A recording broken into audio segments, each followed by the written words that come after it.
I knew something in me would always be heartbroken if I didn't try to fill life with my own beauty. And I just had a knowing that, you know what, that's not going to go away ever.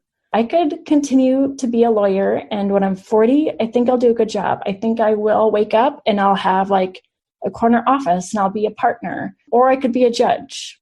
And I could also wake up when I'm 40 as an artist. And at that point, will I be wondering, oh God, I gave up the corner office. Should I have done that? Oh God, maybe I should have been a judge.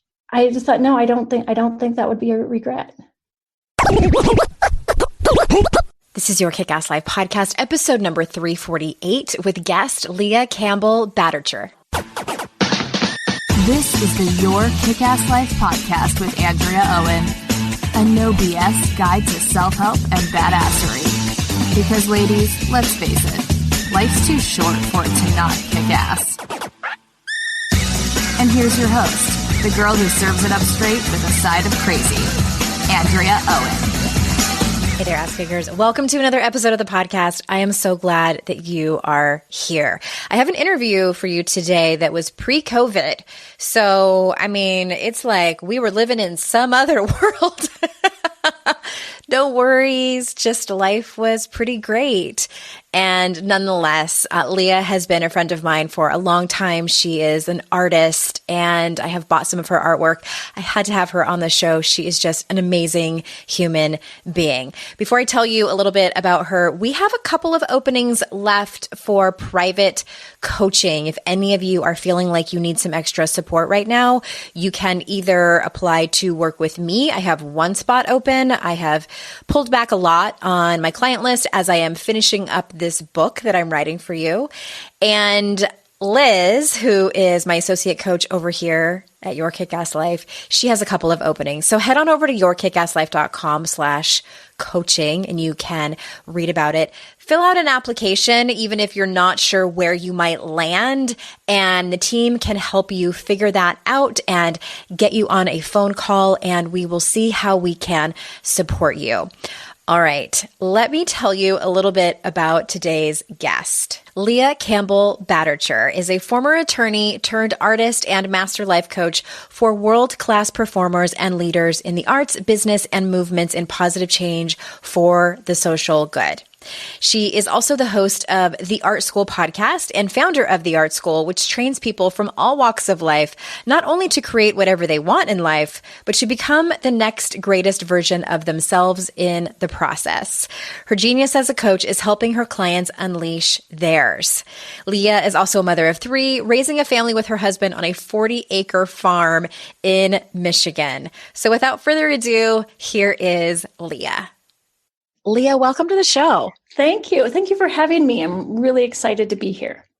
I am so happy that you're here too. And I was mentioning in the introduction that you and I have spent 2019 together in a small group mastermind where we got to know each other really well. And we've spent the better part of half an hour talking. And like, we should probably record, but it's such a treat to have you on. And I was thinking about guests to have on in 2020. And I was like, I know I have to have Leah on to come in, talk to my people. So thank you. Thank you. Oh yeah. Again, thank you for having me. One of the first things I thought of to ask you is about your story, because in your bio, you talk about you went to law school and we're going that route. And it's interesting. I've had several clients who are attorneys. So I don't know what it is about being an attorney, especially for women. Right. That might kind of wake something up in you.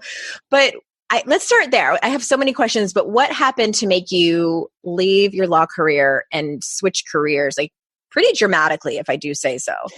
Well, I think, when I decided to go to law school, I was coming from having a finance degree in international business. And the reason I went that route, I had always had creative inclinations, and I think I felt more naturally hardwired that way.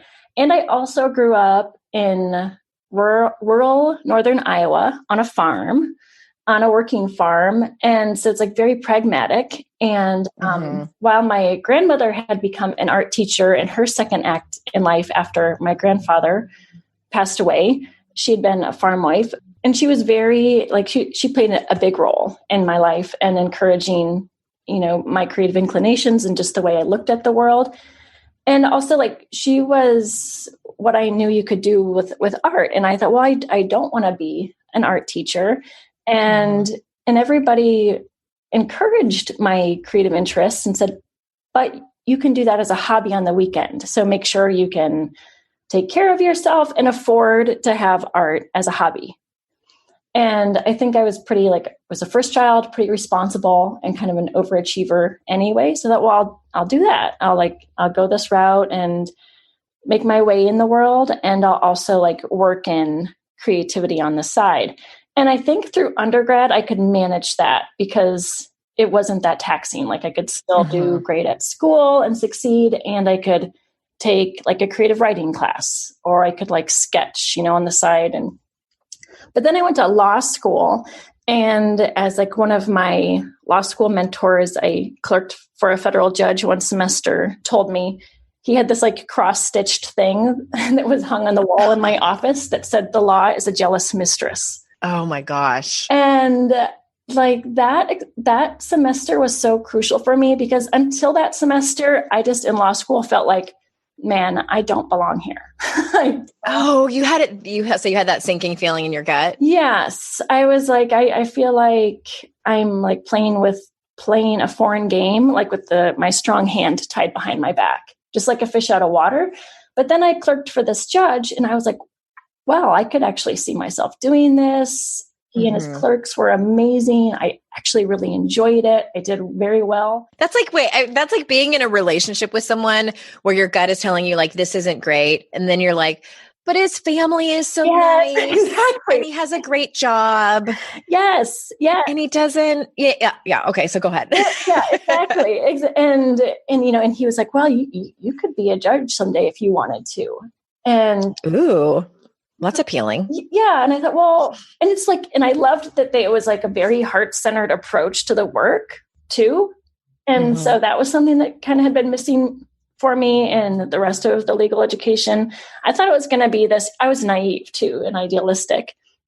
And I thought, looking back on it, like law school was going to be like an ashram. I would like go there, this institution of higher learning, and there'd be all these like very smart, enlightened individuals, and we'd be studying like what it means to be a good human being and create a better society. So a lot of philosophical conversations and and with the exception of like constitutional law and then maybe a couple ethics seminars, it's really not. It's really like a lot of it is like vocational. And also I just learned that higher education does not mean enlightened.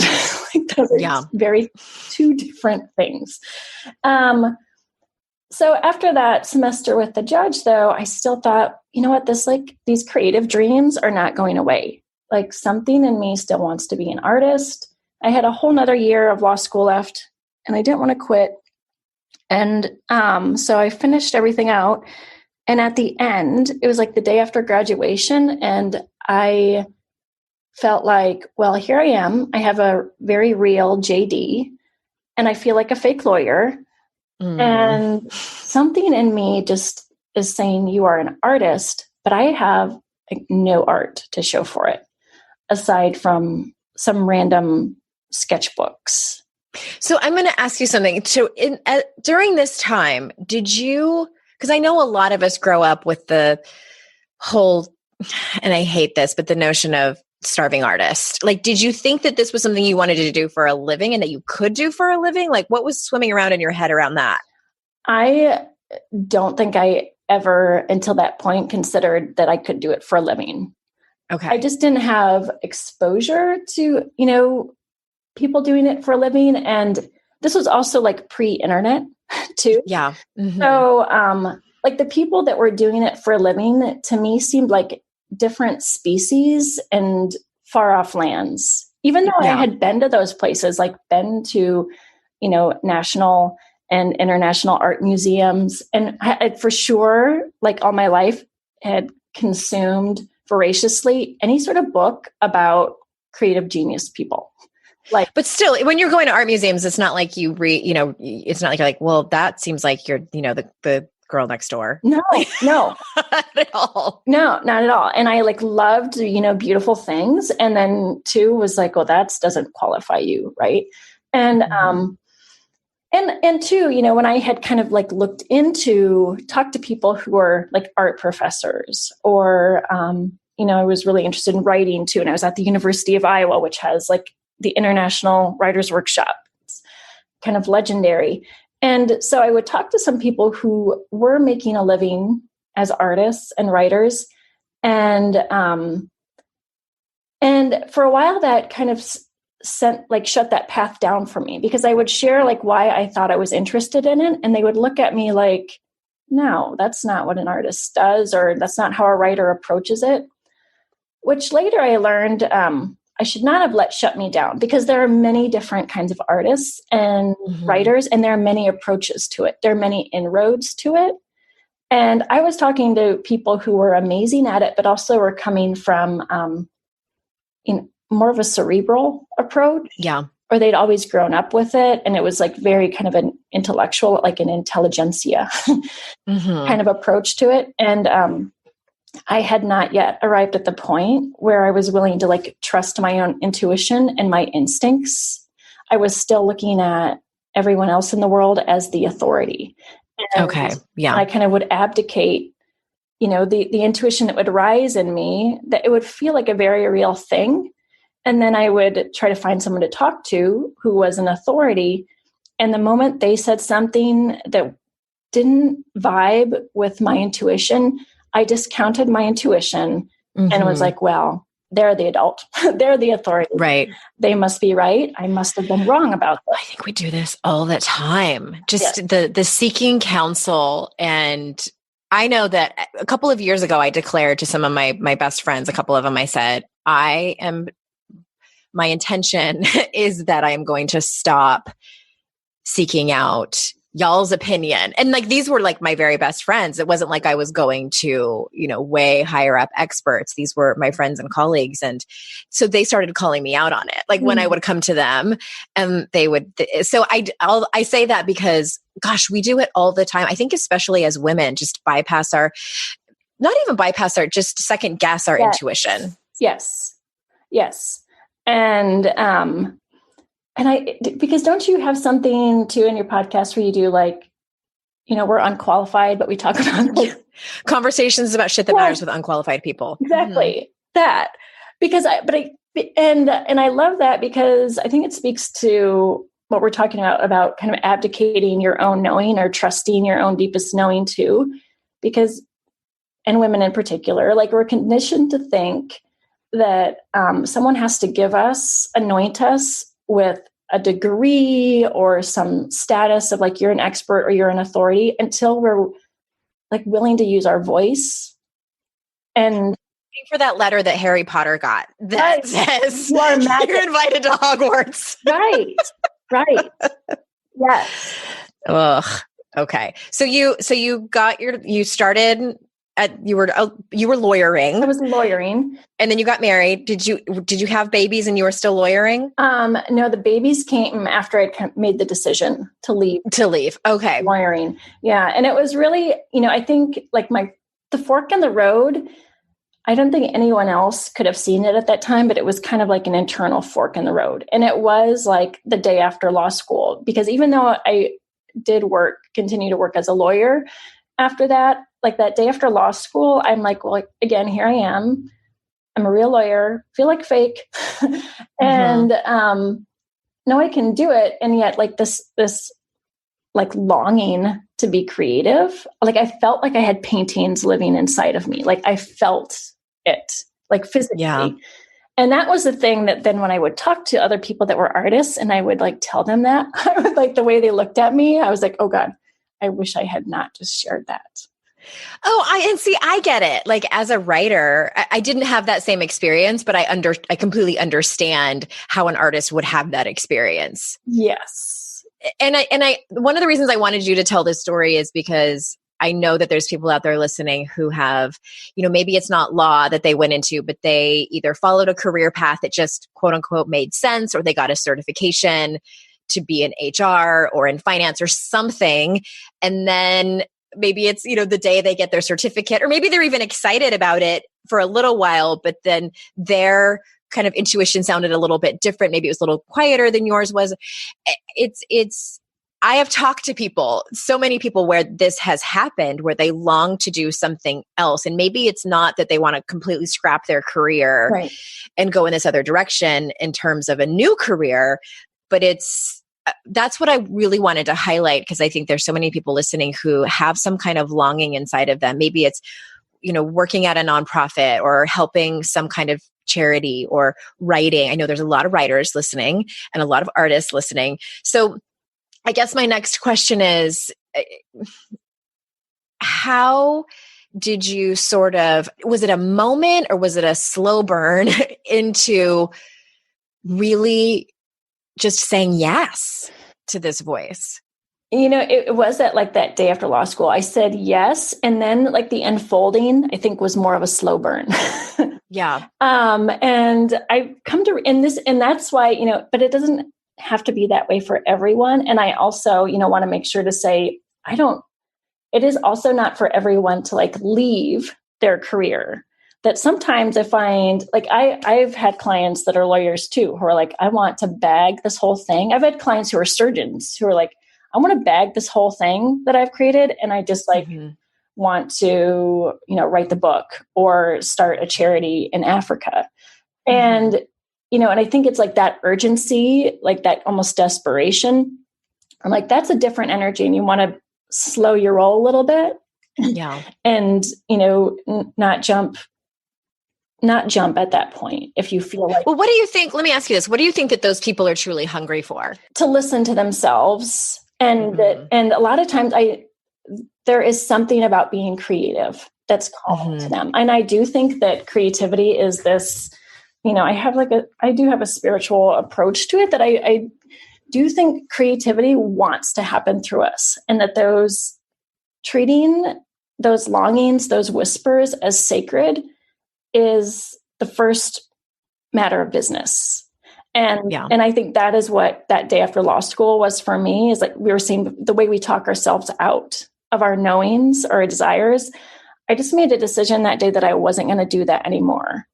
And so I think for those clients, I'm let's first establish this practice of, you're going to no longer dismiss that which occurs to you. And you're going to take everything that occurs to you. You're not going to discount it anymore, but you're going to honor it as sacred. And we're going to slow things down a bit and listen to, how it's speaking to you, what it is that you really want.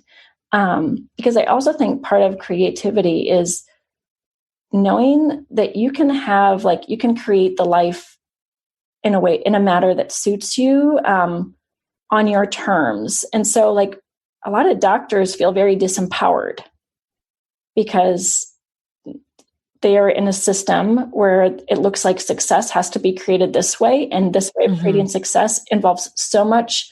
I had this client this last year. This just made me cry, because she said, I feel like I've had to erase myself the last 9 years in order to, and she was incredibly successful, had created an amazing career, was really good at what she did, and really loved a lot of the work, except for this part where she felt the part where she felt like she had to erase herself to do it. Oof. And that's rough. Yes. And so I think it's coming back to a place where establishing yourself as the creative authority in your life is no, I am the one that defines my life, and I get to define it on my terms.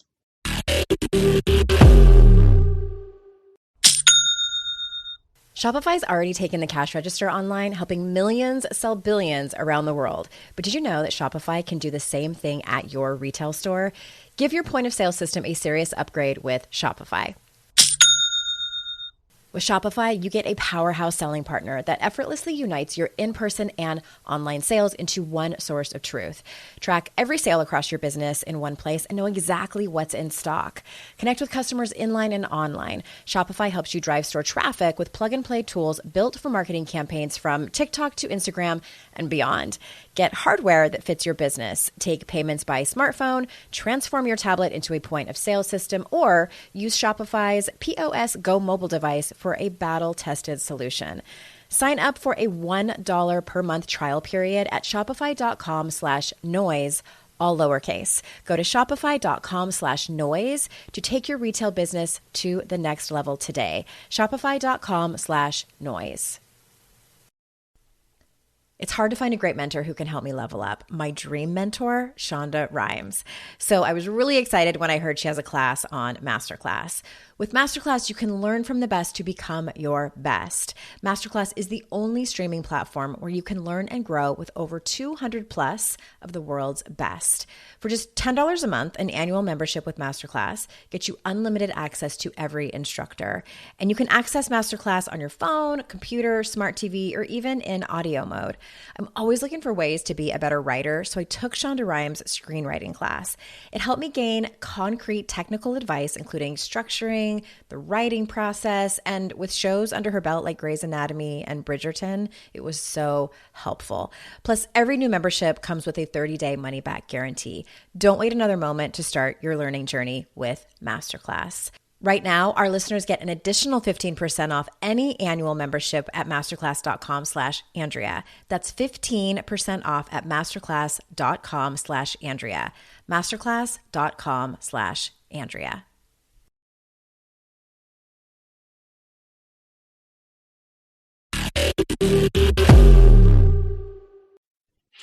I love that you slow down with people, because what I hear a lot of times is people will come to me and they'll say, I've built this career and it's successful, whatever that might look like, and I want to do this other thing.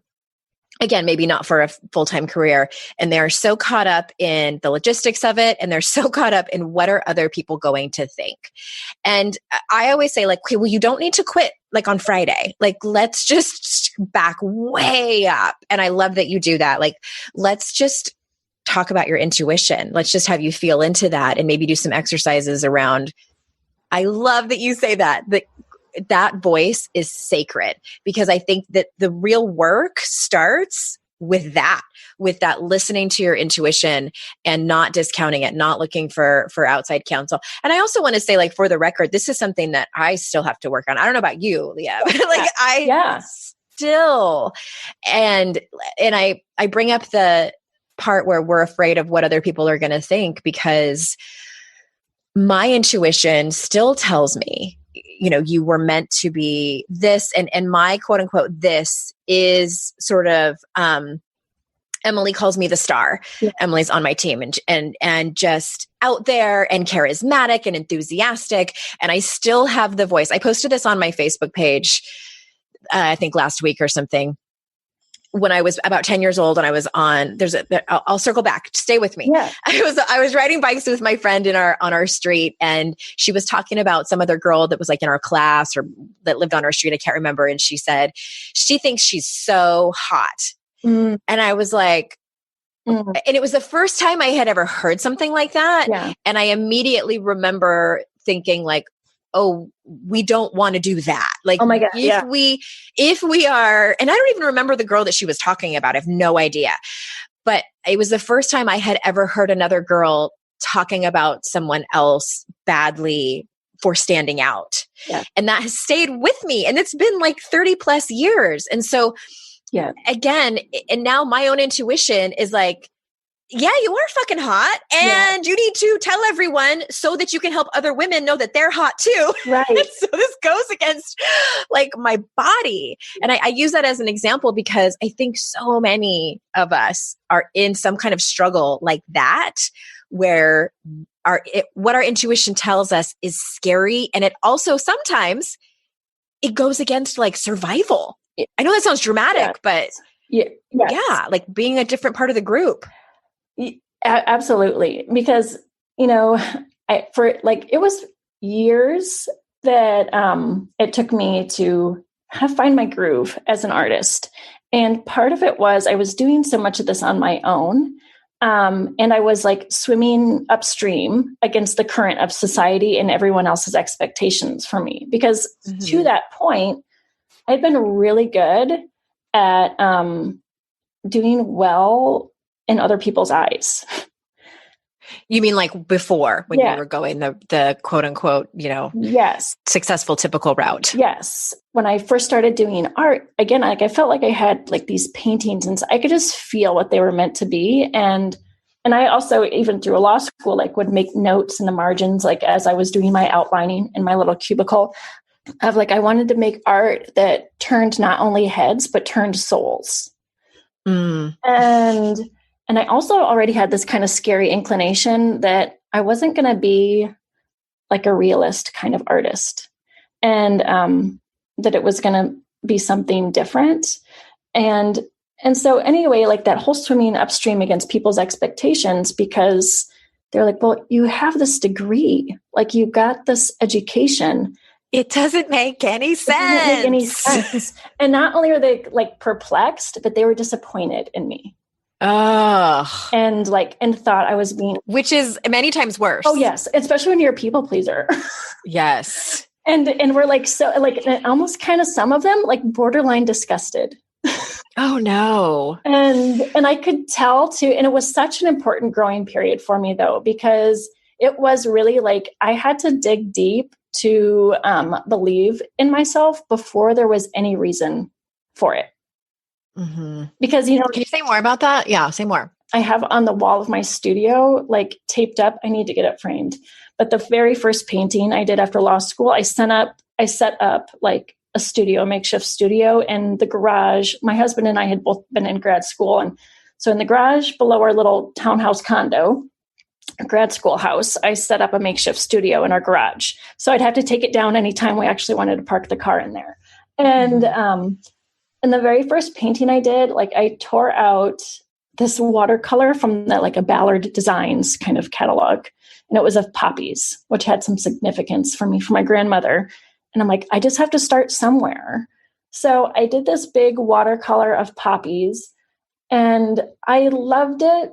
It felt significant to me. And I also knew it kind of looked like kindergarten art. Okay.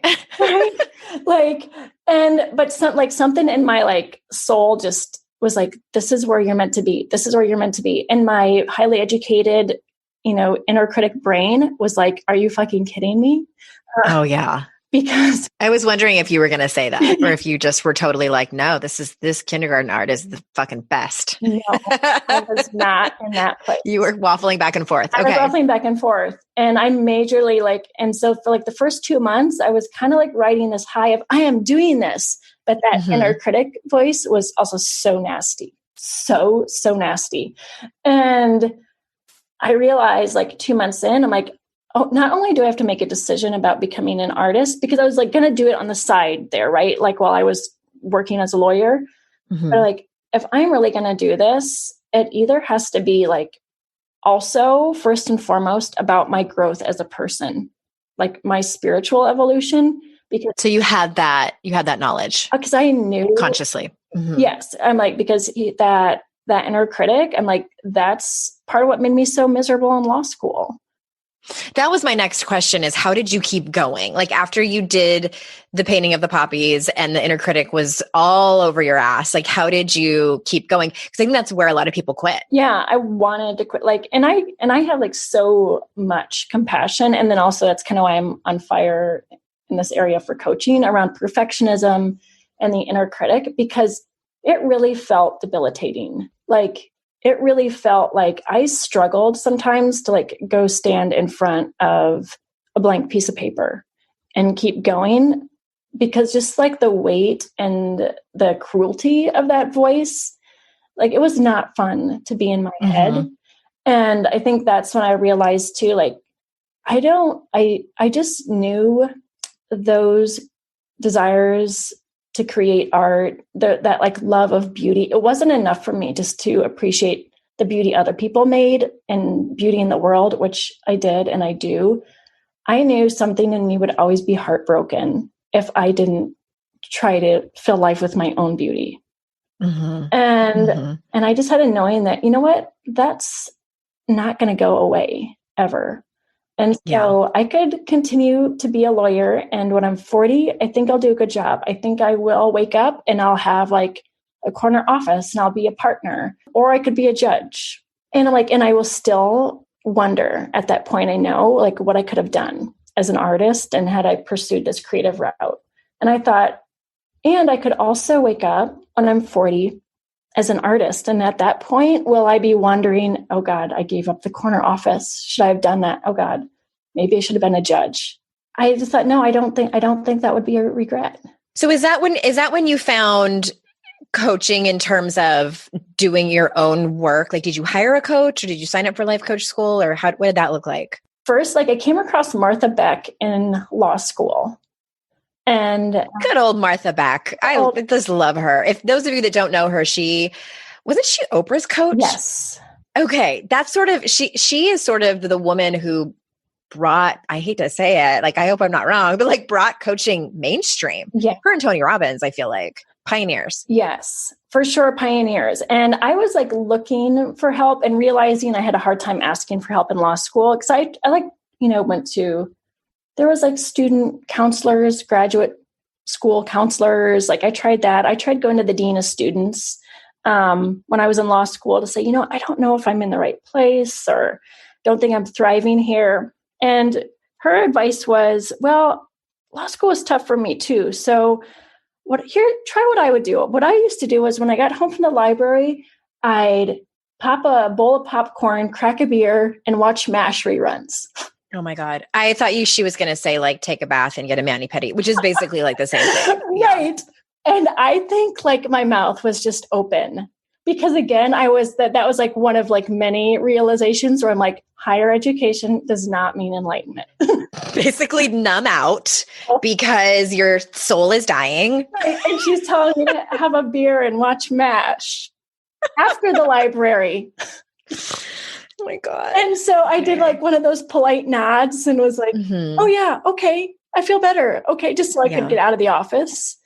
But I walked away being like, these are the people that are in charge of like human souls on the verge of like flying off into the world.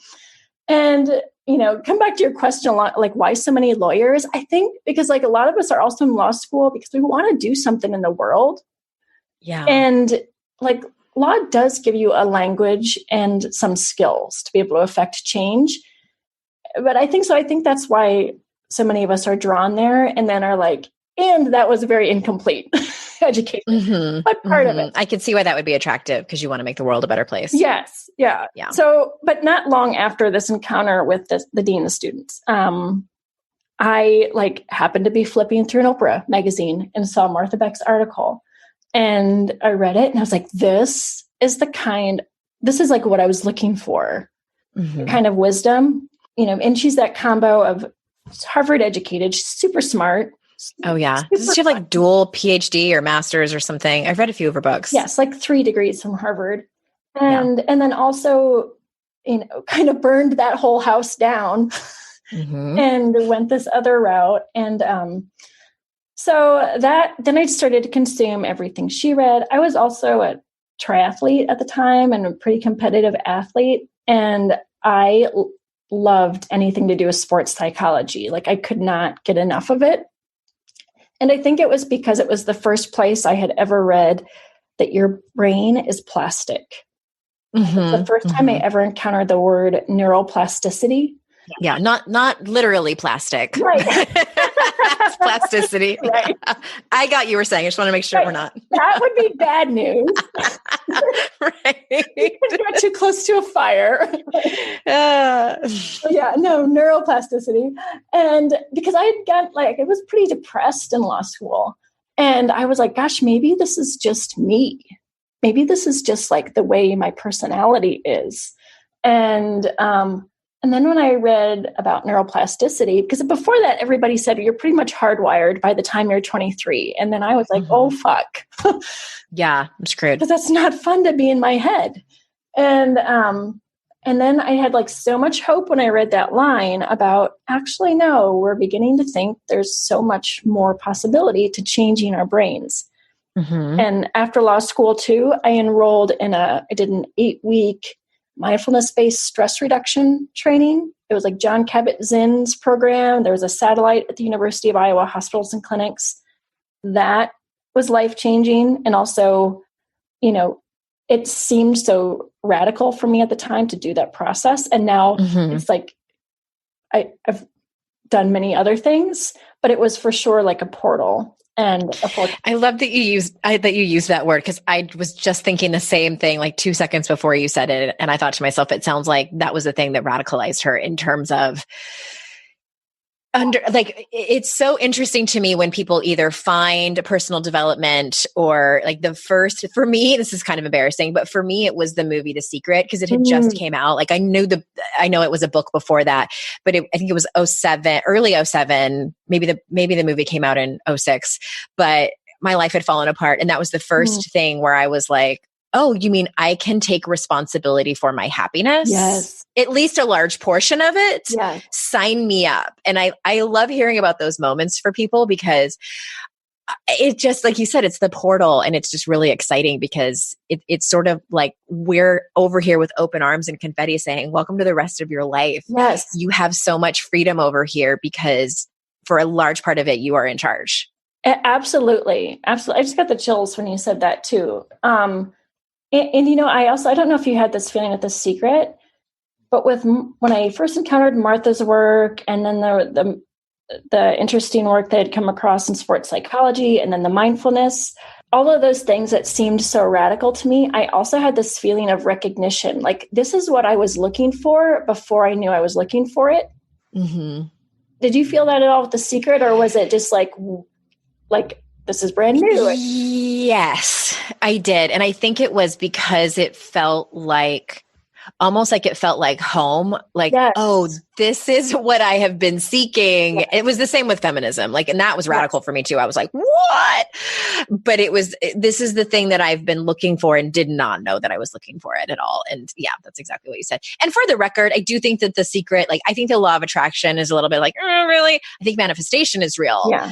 I think, anyway, different conversation for a different time, but there are so you signed up for this course. Yeah. There are the gateway things, right? Mm-hmm. There are those things, it gets you in the door. Yeah.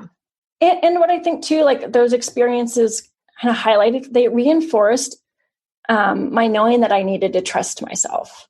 Yeah. Because I realized that despite my overachieving mind that had tried to take me down all these other roads, something in me was still seeking and still got me to the right places at the right time and the things that I needed. And so then I started to think, well, what if I just tried lining up with that more and more? Mm-hmm. And instead of fighting those internal things and trying to reshape myself so that I can fit into the world and in a way that's acceptable to everybody else, what if I just really leaned in more to trusting that and what would happen? So how did you do that? Because self-trust has been a theme for me over the last few years too. So I'm curious what did it actually look like for you to lean into that? I think, one place, a practice is with art. And I fought it for a while, even with art. I first really tried to make myself into a realist painter, because that's the kind of art where anybody will look at it and be like, wow, that looks like a photograph. Okay. You must be good. Mm-hmm. And that I would do that. And it was just, I'm like, this is not it. This feels so unsatisfying. I can do this because I can make myself do anything. But it's not it. And so when I felt like I really hit my stride with my art was when I let go and just let it rip and followed my intuition, in the moment by moment. It was less thinking, just this color, this shape, this size. Mm-hmm. And then what happened, I had that same feeling you described of this is home. This is me. And then the next moment was that critical mind, inner critic came out and wanted to slash and burn it before anybody could see it. Mm-hmm. Because interesting. I'm I did not want to be an intuitive person, because my logical mind was everyone is going to think you're ridiculous and that you've gone off the deep end. And in my mind too, like an intuitive artist, I had like some very mean judgments in my mind, opinions that it'd be making paintings that were like, look like swirly lima beans or something. Mm-hmm. Sounds good to me. Yes. And when I looked at the first painting I did, that like, it felt like I had followed like trusting myself, and brass tacks moment to moment meant it felt like just not overthinking. It felt like, you know, when you're listening to a song on the radio and you get the profound feeling that the song playing was written about you, now imagine having the power to gift that same incredible feeling to someone you love with an original song from Songfinch that actually is written just for them. Songfinch lets you create an original radio quality song inspired by your own life and the people you love. It's completely unique, personal, and lasts forever. Whether your song is for Father's Day, an upcoming graduation, wedding, or anniversary, or even just a gift to show your loved one how much you care, start your song now to lock in one of Songfinch's top artists. I gifted Songfinch to myself, a song about my late father, and I'm so excited to play you a clip. Flipping through the slides of learning how to live and how to love, and coming undone, a father daughters without, so she writes it down. One of my clients heard about Songfinch from this podcast, and so she had a song created for her son who was graduating, and she told me that they both cried when she played it for him and that it exceeded her expectations. For a limited time, Songfinch is letting our listeners upload their song to Spotify for free, so you and the lucky person you gift it to can listen to it anywhere, anytime. Go to songfinch.com/noise and start your song. After you purchase, you'll be prompted to add Spotify streaming for your original song for free, a $50 value. Again, my URL is songfinch.com/noise. Don't forget to share your song with us too. songfinch.com/noise. I'd like to introduce you to the Minimalist Moms podcast. It's hard enough being a mom, and the last thing you need is stress from too much stuff and an overcrowded schedule. For too long, I lived with the mindset that bigger was better, and the more I added to my life, instead of feeling better, I felt overwhelmed. It was time for a radical new mindset. Less is more. I'm not into extremes. I didn't throw everything away. My brand of minimalism is more about adding than subtracting. Get rid of the excess to make room for what you love. In other words, it's about living life with purpose. I hope you'll listen in, and my guest and myself can inspire you to think more and do with less. The Minimalist Moms podcast, available wherever you listen to podcasts.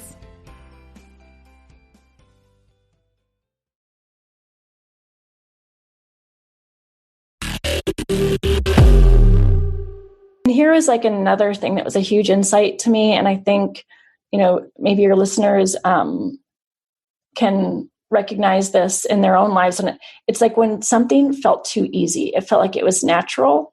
Mm-hmm. And then I would notice my brain being like, well, then this is not going to be any good or of any value. It's not worth anything. Not worth if it anything. Wasn't like if your body and heart weren't bleeding. Right.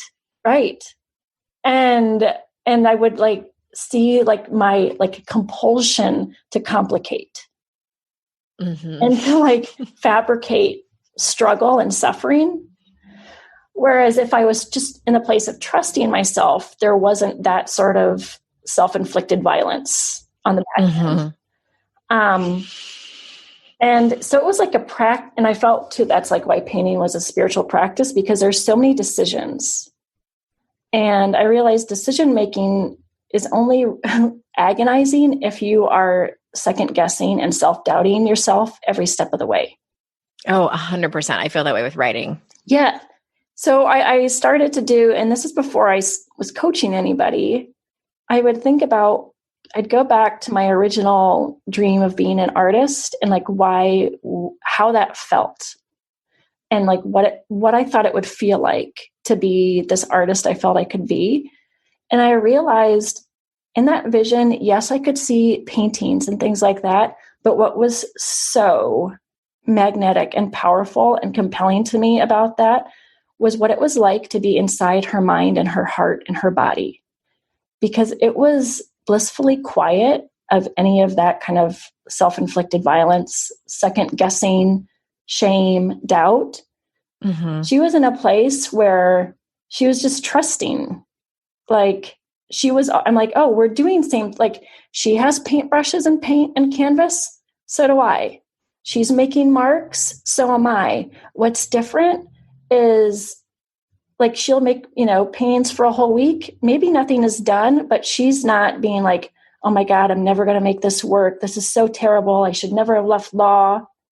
Mm-hmm. So I had a knowing that that's really was as important part of the dream as the art, was me being in that place where I had undone the conditioning of being so hard on myself and thinking that that was the way to achieve anything worthwhile in the world. I had done the inner work to undo that. And I had done the inner work to know from the ground up what it means to love yourself. And that it's, I think that gets dismissed because it sounds like such an airy-fairy idea. But if you've ever actually really done that work, where you have been in a place where you didn't love yourself and you had to figure out moment by moment, decision by decision, day by day, how to do it, that's work. And it takes, grit and figuring out. And, but it's absolutely worth it. And I think too, that's when I tell people to first start by knowing that, those longings, those dreams are sacred, and that your own intuition is sacred. Because I think part of why our dreams are sacred is who they're asking us to become. And I think sacred dreams ask us to become in a way in which we need to grow our capacity for self-love and self-compassion and trust. And I think that's one of the gifts and the powers of being engaged with a creative process, is because you probably know, you could grind out a book, right? Mm-hmm. Probably in my sleep. Yes. So there's you're going to finish it, right? Yeah. And so then I think sort of the master level challenge is, and can you do that in a way where you can be very kind to yourself in the process? And I think too, it fits in for both of us because we want to walk our talk. Mm-hmm. Oh my God. Yeah. Right. Yeah. There's a few things that feel shittier than doing something for a living where you're giving advice and teaching people, and then you come up against this edge where you're like, am I actually living this in my life? The feeling of a hypocrite is just the wash of shame around that. So yeah. And I love so many things about what you just said, especially the creative process is part of it, is finding out who, and I'm not quoting you correctly, but who are we becoming in the process? Yes. And every book I've written has asked something different of me. And I could even say every time I've sat down to write, even if it's not for anyone else's consumption except my own, I think experience has taught me that when I sit down to do a big project like writing a book, I have to be very intentional and conscious of how I'm going to show up for myself when I sit my butt in the seat to write, because I very much have written chapters from that place of, oh my God, what are people going to think? What is my editor going to think? Am I going to get it on time? What is my word count? That outcome looks very different from a place of, okay, I'm just going to write. Yeah. And whatever happens, happens. That when I say that out loud, that sounds very airy-fairy to me. Yeah. Who does that? But some of my best writing comes from that. And the end product of what people have in their hands is that. And it's what's interesting is some of the sections of the book where I get the most feedback from have been truly from that place where I sit down, I get a download and I write about it. And I have that thought of, does this really belong? And part of, an example of that is in the last chapter of the book when I'm talking about when my dad died halfway through, and that was a spiritual experience and it shaped a lot of that, of my second book. but that was completely a place of unattachment. And I think that's the word that keeps coming up for me is when you're creating art, whether it's writing or painting, whatever the art is for you, cooking, etc. It's being unattached to the outcome. That for me that sums up the most challenging part of the entire creative process. Yes, absolutely. Yes. And it's, I mean, I don't know if you have read Liz Gilbert's Big Magic. Twice. Yes. Right. Very different experience the second time. Yeah. And I love that book, and of many things in it, what she says about how our work is like, it's walking that fine line, that razor's edge of sacred, not sacred. I had to listen to that like multiple times because she talks about not having our art be our baby. Right. And that sounds like, what? Yeah. How does one do that? Right. And I think that isn't it her that coined the term creative martyrdom? Yes. I am a queen of that. And how she describes it is like fainting on the chaise lounge, just like, it's so hard. Like my fingers are bleeding. Like, I am that way. And it's sort of ridiculous, but yeah. Yeah. And so why do you, for you, what do you think, like, what's going on in your mind that like motivates when you find your brain doing that, like the creative martyrdom? I'm very worried about what other people are going to think, especially because my livelihood depends on this now. Is that I have, what did they say? Like, you're only as good as your last project. And so with every success that I have, not that there's been a whole long line of them, but it's, is my editor going to like this? I care more about these listeners and what they think of my work, honestly, than my editors, because I feel like, anyway, that's a different story for a different time in terms of the kind of politics with that. But because I care so much about my people and because I listen so fiercely to what it is that they want, I deeply want to make sure that I'm getting it right. Yeah. And if I listen to my intuition, I'm never wrong, never, ever. Right. So when I get caught up in that, maybe that one bad review from Amazon or the one bad podcast review, that's when it all falls apart. It all falls apart. Yeah. Yeah, I think that about what people think. I think that is like that part of our psyche, that is drawn to like creating suffering, like the creative martyrdom business is like taking out an insurance policy of, well, let me just tell you how much I suffered. Let me make sure I feel my suffering deeply. So then if somebody comes at me with something negative, it's like we think it's going to be like a buffer. Mm-hmm. Mm-hmm. But look at how hard I worked. Right. Yeah. Yeah. Right. Because if we didn't, then they're right that it sucks. Yeah. Yeah. If they come back with like, this is, you could have put more thought into this. You could come back. I did. Yeah, I did. I was crying and it was a street fight and all of those things. Yeah. We'll see how it goes with this book. I mean, I can't promise. It's a one day at a time gig for sure. And some days are better than others. And what helps for me truly is, and I know that this isn't for everybody, but it's a schedule. It's just like get, 500 to 1,000 words written today or this week or whatever. And just see what happens. And it truly is just sort of like digging for the gems and things like that. But I know we went off on like a little bit of a side tangent here. And no, but I could talk to you for hours on this. I think that like that schedule thing is like helps rein in the drama, right? Because goes back to that line of like walking that line of like caring, not caring. If I care too much about my work, I'm totally seized up and I try too hard from a place where I'm worried about myself and other people's perceptions of me. And I think that's like another gift of being engaged in a creative process, though, is giving yourself like the opportunity to practice a way of being where you show up and you give your best on that day and let it go. And I think that to me always feels like the very vulnerable part about creativity is sometimes like my best on my best days, I'm like, oh, like, there is the invitation to be ashamed. Mm-hmm. Mm-hmm. Yeah, it's pretty bad. Yeah. And since I'm doing this for a living, right? Meaning like I'm sharing it with the world and I'm saying, this is my best on this best day. The fact that I'm opening it up for other people to come and be like, seriously? You call yourself an artist and you call yourself a coach for other artists? You make a living doing like that.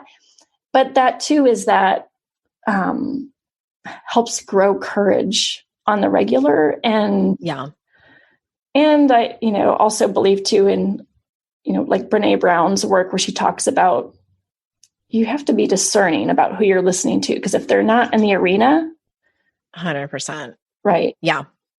100%. And I also am a true believer, speaking of Brene, like I'm a true believer of resilience, and that we have had bad reviews or and I didn't die. Right. It sucked. But again, it's about being discerning, and it's about it. Also, there's so many perspectives to look at it. And this is why we have great people in our lives that help show us those perspectives. But I think that's what stops a lot of people, is that they think about the worst case scenario, and it's so scary and make believe often, because it hasn't happened yet, that they don't even walk in. Yeah. That's what breaks my heart, especially when it comes to art and doing something creative. Yeah. Yes. And because, the risk analysis for a lot of people is like, what am I giving up? What am I going to have to sacrifice? What might I be risking? And what I like to offer people is that's like an incomplete picture. What you also, if you are doing an objective risk analysis, what you also must consider is like what you're giving up by not going for it. Yeah. Yeah. Sit with that for a minute, everybody. And including like what's to gain when you find out you're a person that can go through adversity and can get bad reviews, and who is like, I'm still doing this. And like the strength that comes with that, I'm doing this no matter what. So then if I know I'm doing this no matter what, then the golden question remains, how am I going to be with myself through this process? Who do I get to make myself into through this process? And to me, that's where the gold is. Oh, I love that. I want to end on that note around finding the gold, because there's so many huge takeaways in this. And I know that there's people listening who are nodding, and whether they want to completely leave their careers and go to be an artist, or just dip their toe in a little bit, and tell people where. And I just wanted to also say, like, I can vouch for Leah 100%. I have bought coaching for my husband from Leah, and because he is an artist as well. And I think you're a phenomenal coach. Thank you so much for coming on. Where are we sending? We have your websites are in the show notes, because you have a website that is your art, Leah CB Art, and then leahcb.com is your website for people who are wanting to look more into this work and get coaching from you, et cetera, et cetera. So is that the best place for people to find you? Those are great. My podcast too, if people want to, and it's called The Art School, and it's for all creative humans, which means all humans. So it's essentially I love that. About like, taking back all of your creative power to create the life of your dreams on your terms. And I like to, combine, I'm very pragmatic with like, define your results and go for those results. Absolutely. And then also be sure to define what the process is for you of creating those results, and what the process is of creating yourself intentionally and experiencing yourself. That's the podcast. Experiencing yourself. I love that. Yes. Everyone, please go over and listen, and you all know how much I appreciate your time and know how valuable it is. Thank you so much for choosing to spend it with me and my guests. And until next time, everyone, I will see you all out in cyberspace. Bye-bye.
no one told us the truth about parenthood.